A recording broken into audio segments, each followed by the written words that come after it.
Welcome to the Chamber Chat, your source for everything Danville and business topics that matter to you. We hope you enjoy the show. Chamber Chat. Chamber Chat.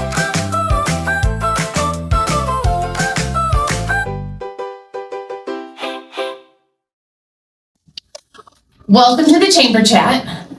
Today we are educating you a bit on the town and a couple of the commissions. You guys are commissions, right? Well, one's a commission, one's a board. One's a commission, one's a board. Okay.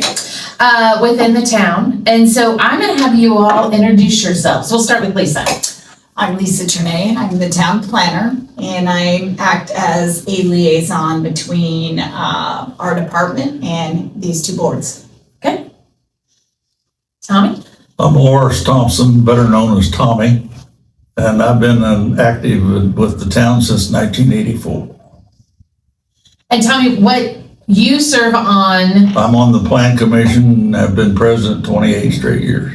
28 straight years. Yes. I'm tired just thinking of that. All right. Okay. I'm Kevin Tessie, and I've been a resident of Danville since 1986 and been on the Board of Zoning Appeals since 1995. You guys are dedicated. I appreciate that. Do you think that people realize how long you guys have been on? Probably not. Probably not. Probably not. No. All right. So let's start with Planning Commission. So Tommy, you want to give us this like a Cliff Note version of what the Planning Commission does?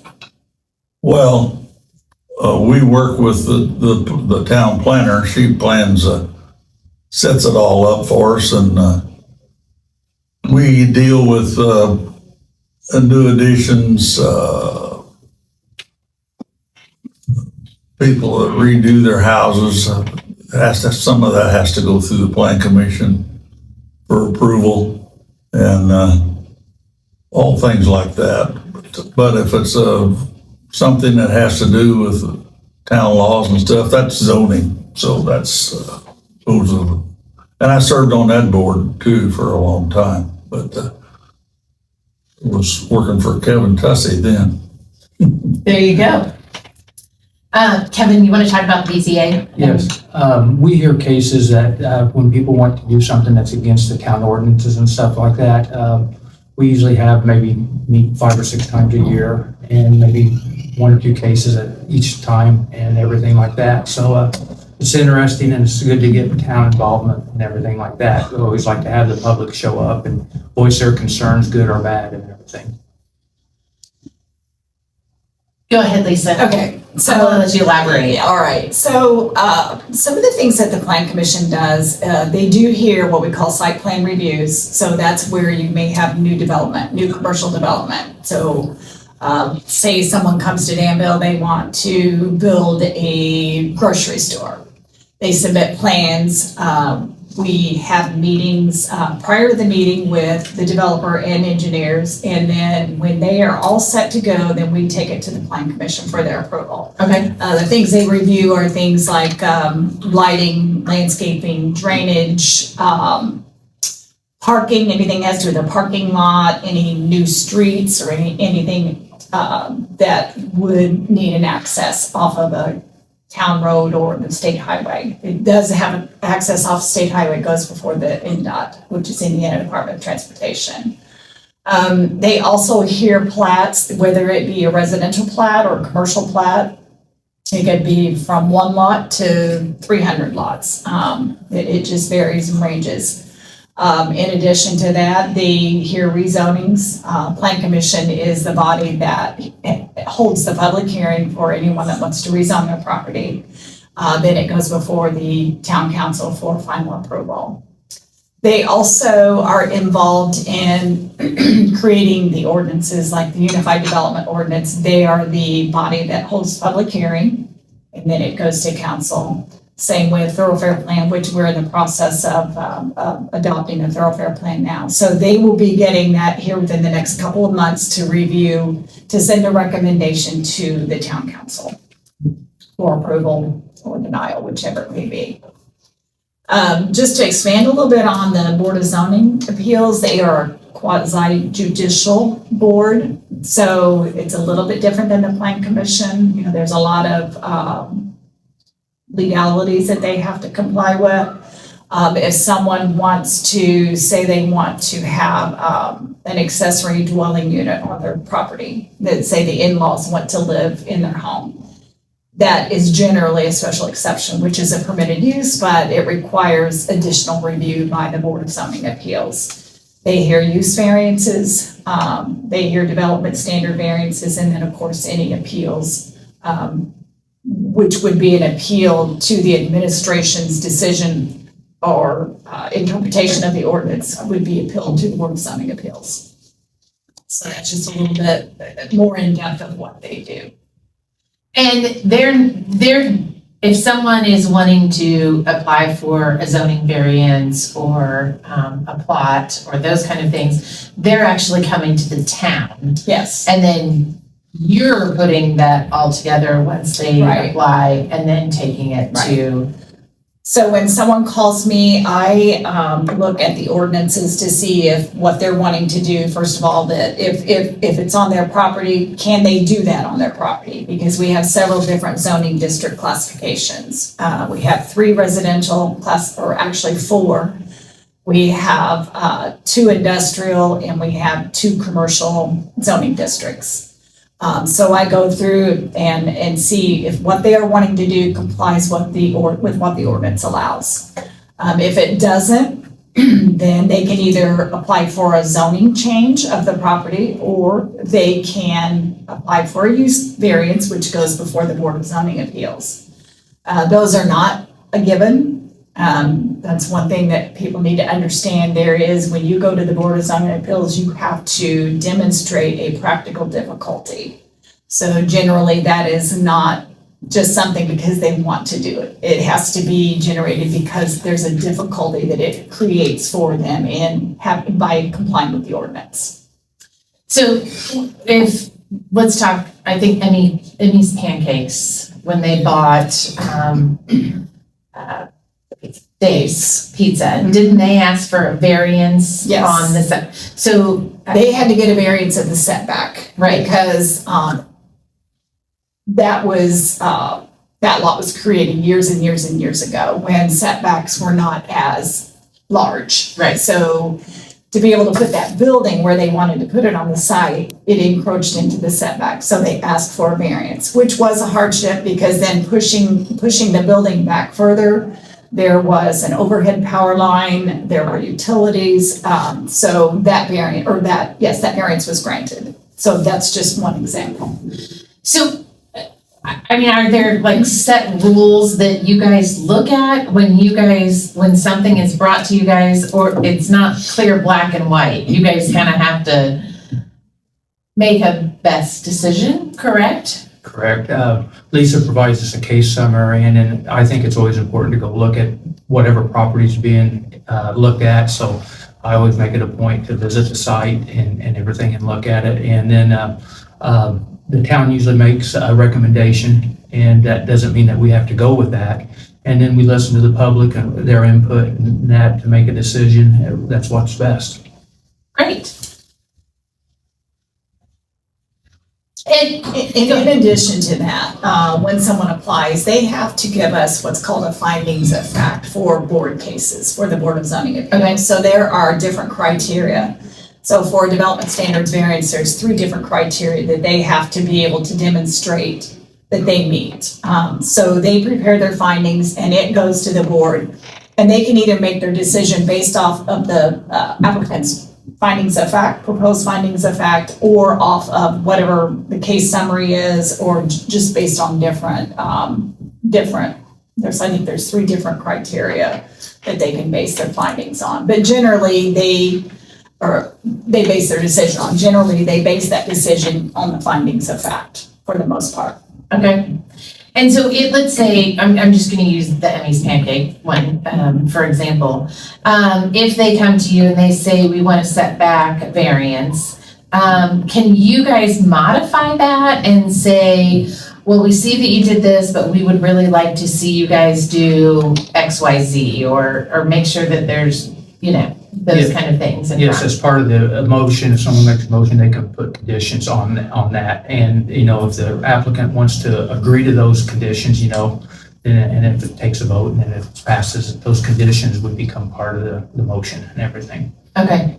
And are there certain things that you guys find that you're, in the back of your mind, you're kind of always looking for when you are going to approve something, or when you're thinking about some variances or some planning things?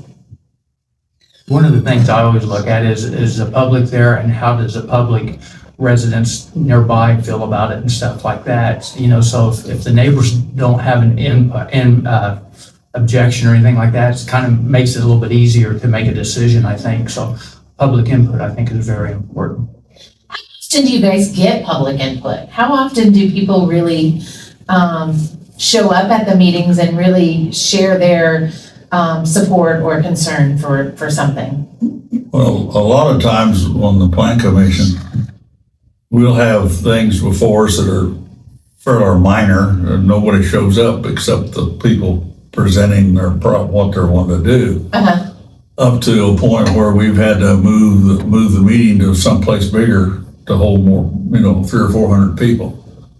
So it all depends. We've had a little project as a single item up to Miles Farm, for instance, which is very, very large. Right. And when that was presented to us originally, there were some items on that the plan commission didn't like, and we talked with them about it, and then they ended up changing a bunch of that, and it still didn't suit everybody, naturally. A project like that never does.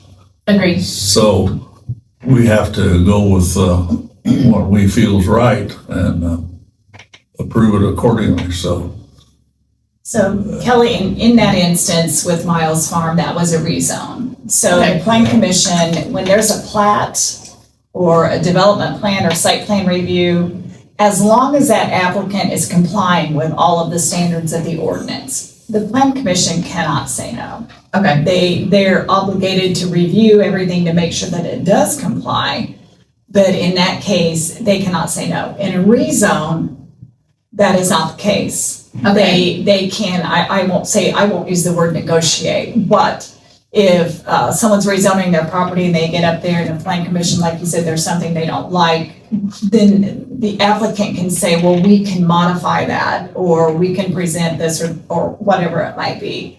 And then the plan commission in a rezone they send the recommendation to the council for approval. And the council may or may not accept that recommendation. And so because Miles Farm was a rezone, you were able to say, we really don't like, I think apartments was originally part of the plan, and Right. I think they pulled those out. But I think you were able to say, hey, that's not something we really see within our community.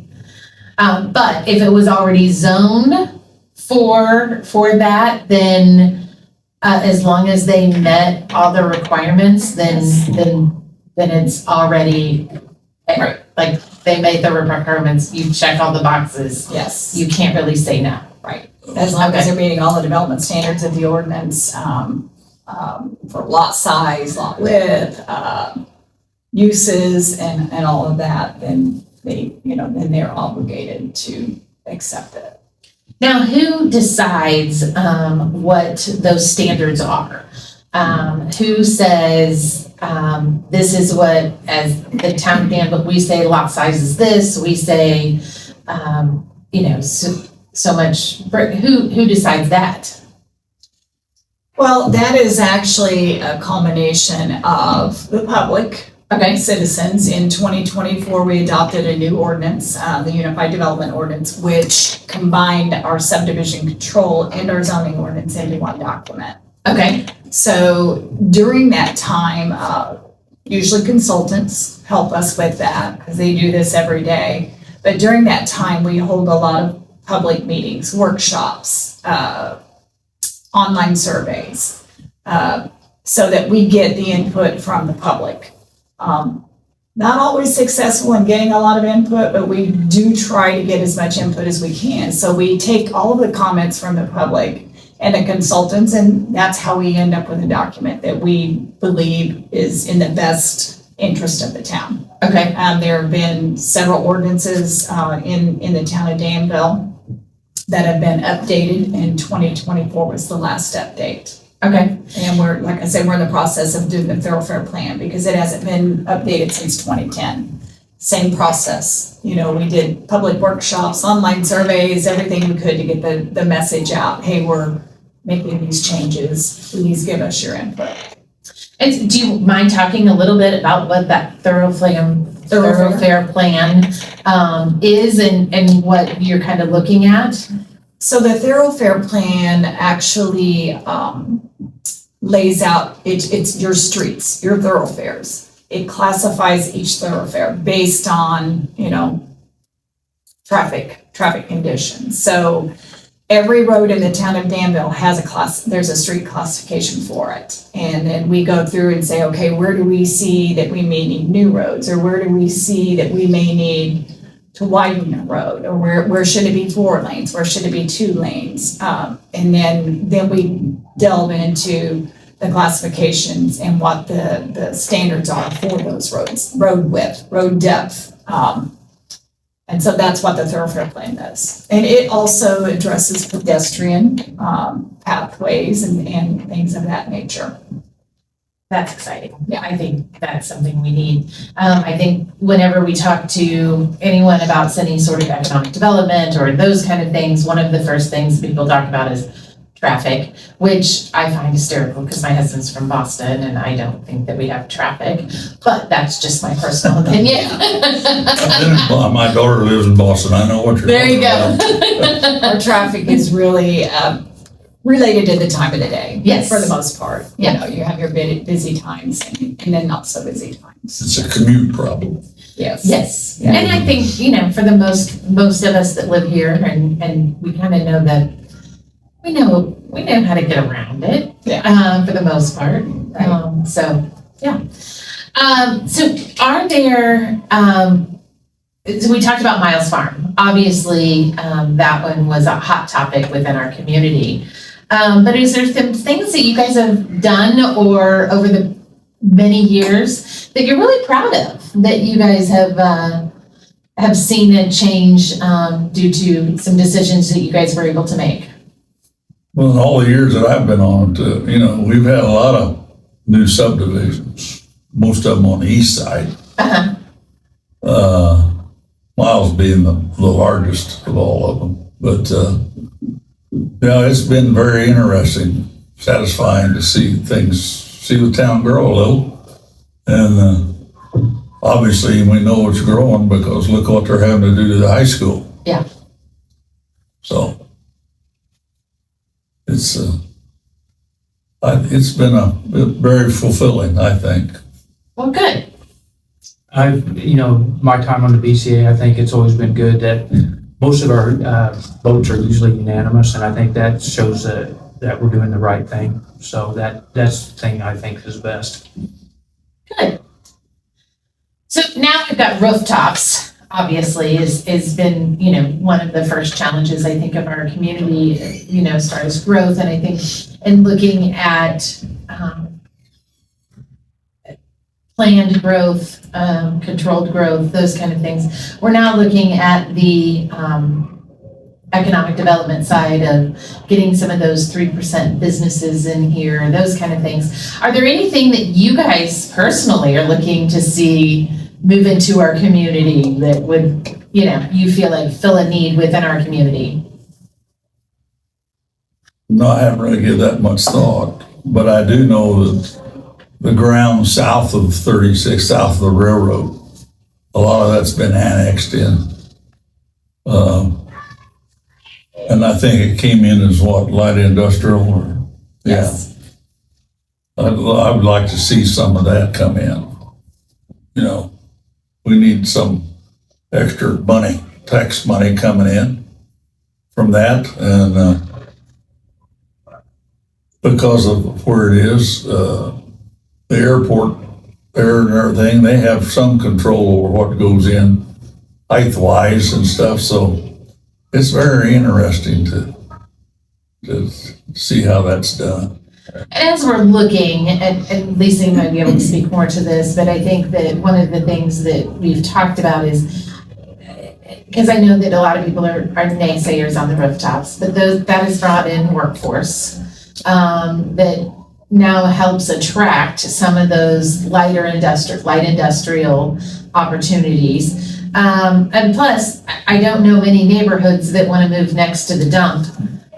Anyway, so I think that's a great opportunity that we have. And, in talking to some developers, I just had a conversation last week, maybe, or 2 weeks ago, that just said, we feel like it's an opportunity. It's an opportunity within here in Danville.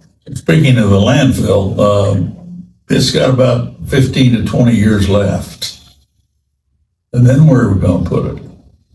Nobody's done anything about looking for a spot for another one that I know of. But that's gotta happen. I'm hoping that's in Waste Management's plan, long-term plan, but we'll have to ask them about that. That's a great question to say, all right, what is your plan? What is your plan? Yeah. Because they are landlocked where they're at, and I think that they did get a variance for the height, correct? Not a couple of years ago, 2 or 3 Yeah. years ago, they increased the height in the area. Yeah. But it's still within that, kind of that whole footprint of the property that they own. So, Unfortunately, my contact with that retired, so he's no longer there. Brad Eisenhardt, was good man, is a great man. yes. Great man. He was Done a on- lot for the town of Danville. He has. Waste Management has also, I think they've been a great partner for our community. yeah. So, yeah, I agree. Kevin, is there anything particular that you would like to see? No, I really haven't given it much thought, to be honest with you. You haven't? No. Now, I would say, my kids would say Chipotle. Say what? Chipotle. Oh, Chipotle is one of the things that my kids say they would really like to see. I'm looking forward to the new restaurant where Diesel's used to be. Isn't that exciting? Yes, it is. Yeah, I think it's going to be a great addition to our community. A great addition to our community. So if someone wanted to learn more about what is happening at the meetings, how would they find that information? Come to a meeting. Come to a meeting. So if they aren't notified of the meeting, usually with public hearings, you have to be notified within a certain area. But if you're not within that area, you can always find information on all of our meetings on our website. You can sign up for notifications if you want to get a copy of agendas. So you know exactly what's going to be posted on agenda. You just have to sign up on the town's website. So that's just, or come into our office. We're open and willing to answer any questions that anyone might have Great. at any time. How many more years do you guys think you have left in you? Because I feel like you've served your time, but I'll probably serve as long as the town's willing to have me. I appreciate that. And everything, because we apply, I think it's a 3-year term. Yes. 3-year term, so my term is up at the end of this year, so we'll see. You'll see. Yeah. Okay. Tell me, what do you think? How long? This is my last year. I got 3 more years after this year, Okay. and that'll make me 90. And I think it's time to step aside. Pass. Do you think that one of the challenges is getting our young people involved in boards and commissions? Yes. I think Yes. that's been a real problem when we've had Yes. openings on the BZA. I think Lisa's had trouble Yeah. We rounding up Yeah. people to serve Right. and stuff like that, because it's kind of a thankless job sometimes. It is a thankless job. Yeah. And you're in situations that you really don't want to be in sometimes. But one of the other things I wanted to mention real quick is the BZA is a 5-member board and the Plan Commission is a 7-member board. Okay. We didn't send that information out. We also, we have a design review committee that is a branch of the Plan Commission, and they review things that are within core of the town, historical, architectural things, they hear those items and they send recommendations to the Plan Commission.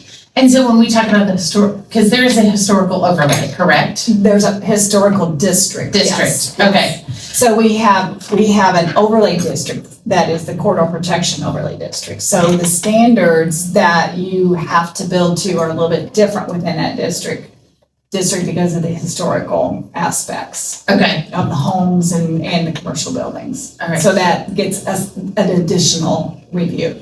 And so when we're talking about that, we're talking also about facades, but also signs, because I will say I have loved some of the new signs that have gone up, within our community that Right. they really match the buildings and Yes. those kind of things. Right.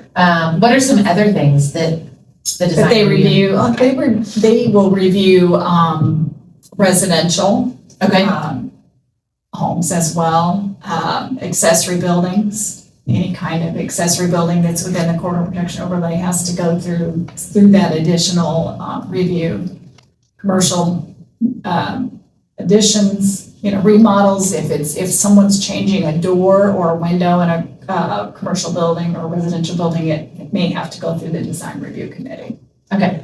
And I would say the design review committee, like fast track, went in front of them Yes. several times. And I think they did a phenomenal job of really blending into our downtown area. Yes. And so that is something that will go in front of the design review as well, Yes, correct? that's correct. Yes, the new 20 West Public House, that had to go for review by the design review committee.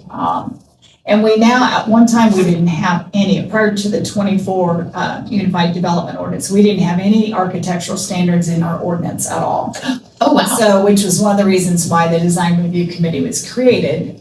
And now we do have architectural standards for the entire town, but they are more restrictive within that overlay district. Okay. And I always think about, like, when I think about that, I think about like Zionsville and how Yes. strict they are Yes. for everything. Yes. Their McDonald's doesn't look like McDonald's. No.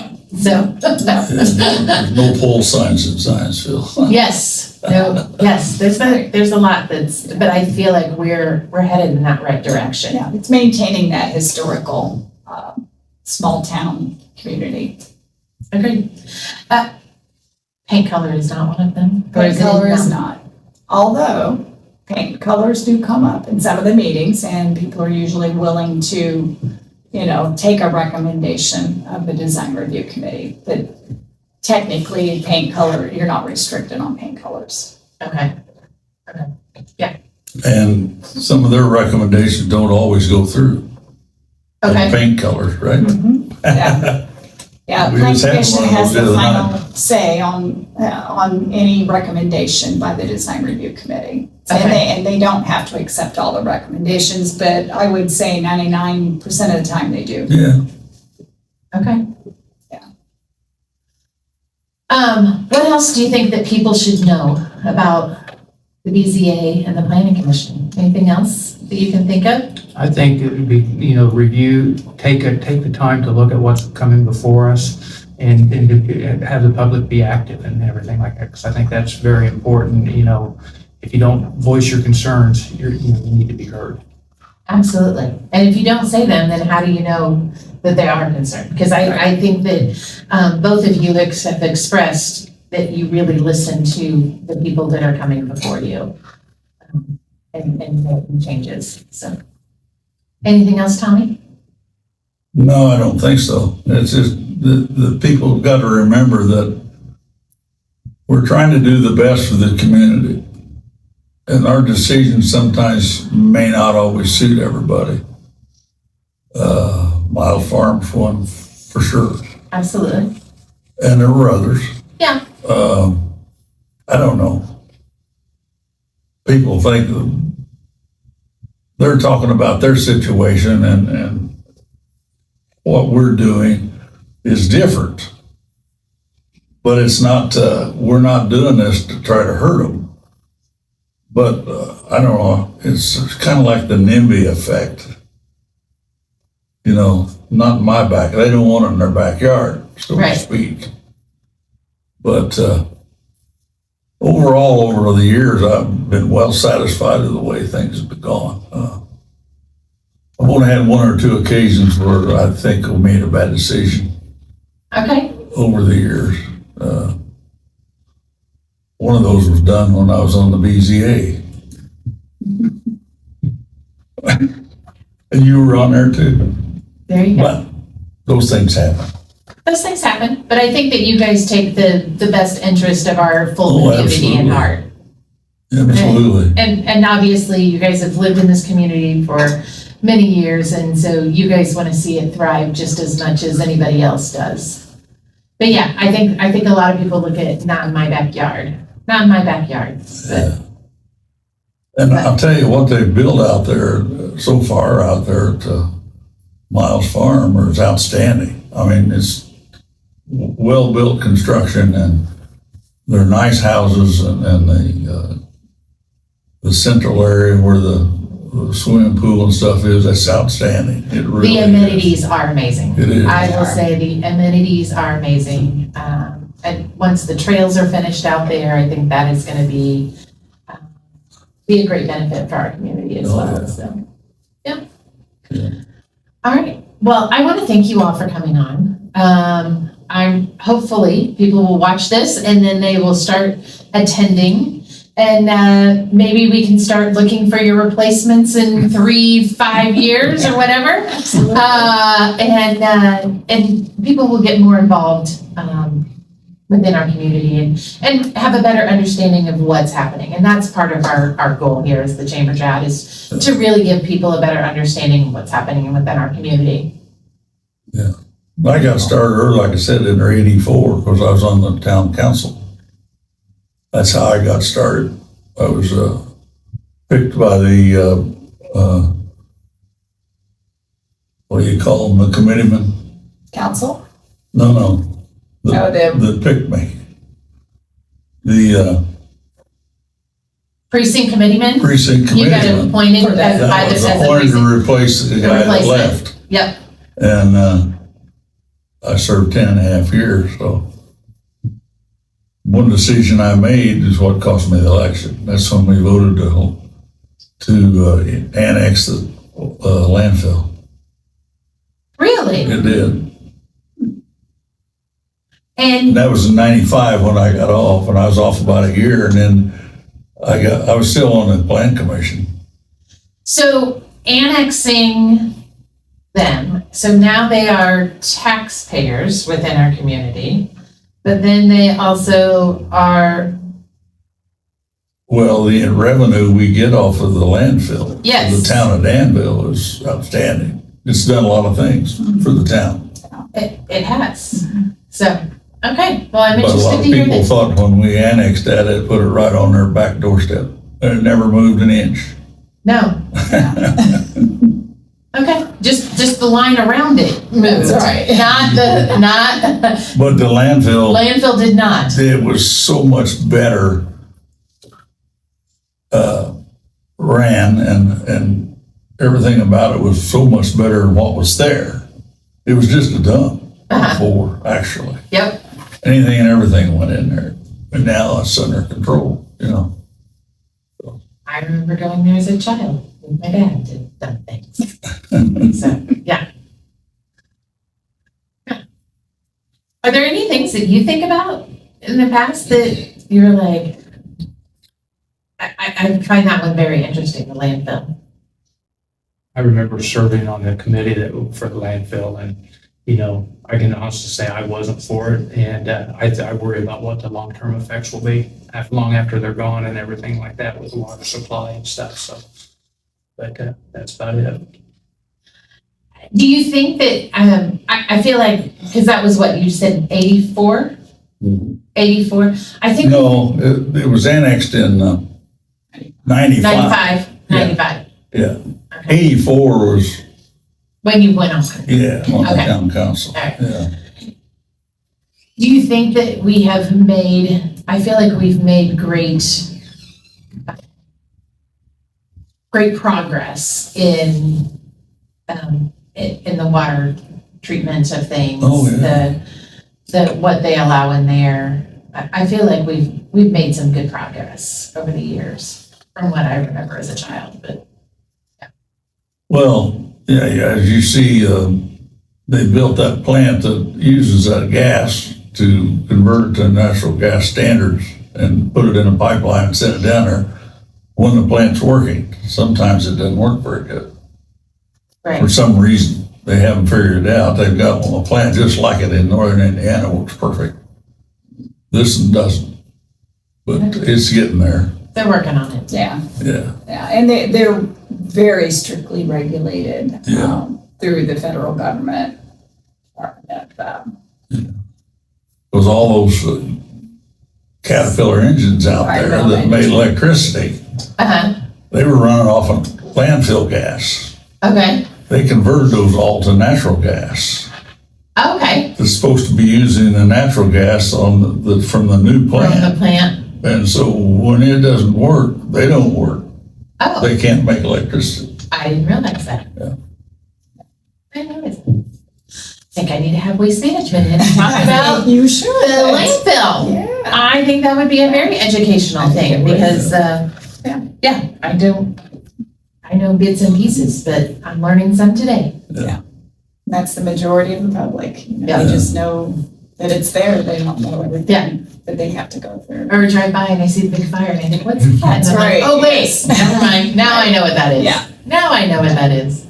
Lisa, has there been anything that you've looked at over the past, how many years that you've been part of Danville that you're like, okay, that was great, or, Oh, yeah. I've lived here all my life for the most part. Of course, I haven't been with the town all my life, but I've been with the town since 2019, and there have been a lot of changes since 2019. And even prior to that, it had started developing a little bit. So, yeah, I think what we're doing here in the town is great. I think we listen to the public, we listen to what people's concerns are. Even though I know sometimes people don't think that we do, we really do. And try to address concerns that people have to the best of our abilities. But yeah, I like the changes. I have to agree with maybe what you said, the 20 West Public House. I cannot wait for that to open. It's going to be a game changer on the square. it is, Yeah. it is. They are, I think it's considered an upscale restaurant, Yes. Yeah. but it's well needed. I would have really appreciated something open past 9 o'clock when I had kids in high school. Yes. And after sporting events and those kind of things. So I'm Yes. excited to I have am something too. that will be open a little later. Yes. So, We need a good place to go to breakfast.